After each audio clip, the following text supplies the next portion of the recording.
Welcome. After a ticket?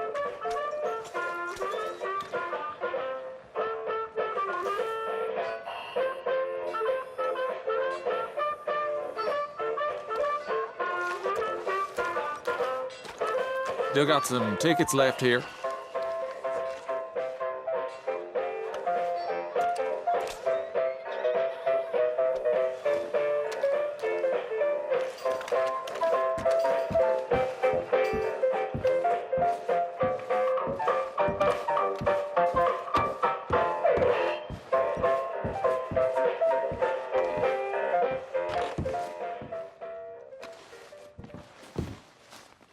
Greetings and salutations, gentlefolk.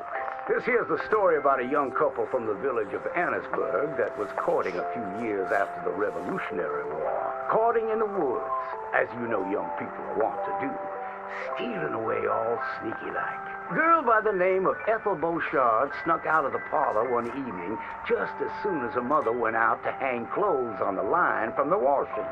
She met up on the road by her farm with a boy by the name of Юджине Хаттоне. Now, the Hutton boy was an athletic chap, liked boxing, fishing, and swinging Indian clubs.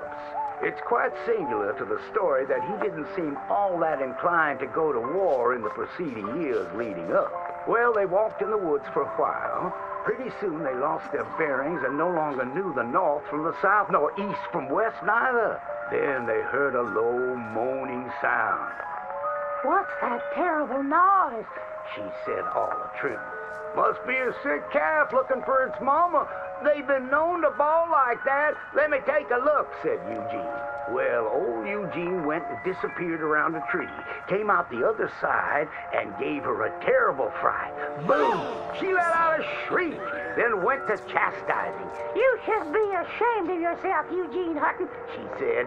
Instead of giving a girl protection, you go carry on acting foolish and fresh like the Queen's prize jester. But right then and there, a chilly wind blew through and knocked off Eugene's hat. I need to get back home. My mama has a terrible temper. She's like to stomp up and down if she finds out we're missing. She is a fair, stout woman, Eugene noted. But just then, before this couple of miscreants could head home, they heard the sound of heavy wheels groaning closer and closer. And through the fog, they could make out the shapes of ghost horses pulling spectral cannons, and dead soldiers marching as if their graves could no longer contain them, each wearing a vile red coat.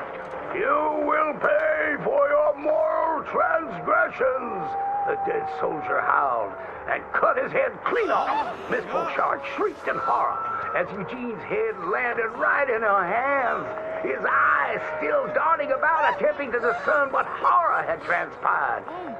Little Miss Ethelь Bошared ran as fast as she could, stumbling and getting caught on trees as she tore through the forests, terrified for her life, the dead soldiers marching after, hungry for blood. When she returned home, she told the people of the village that an army of the dead had taken Eugene within the confines of the fog. British soldiers who died protecting tyranny were rising from their graves as if to continue the fight for the demonic English. The townspeople erupted in fright and dismay until one daughter came forth and accused her of witchcraft. She raised the dead to murder that boy for his pursuit of unwanted advances, he said. So she too must perish. And that very night, they put her to the stake and burned her dead. Now let that be a lesson to you young ones not to go courting in the woods, in case the English lurk there still.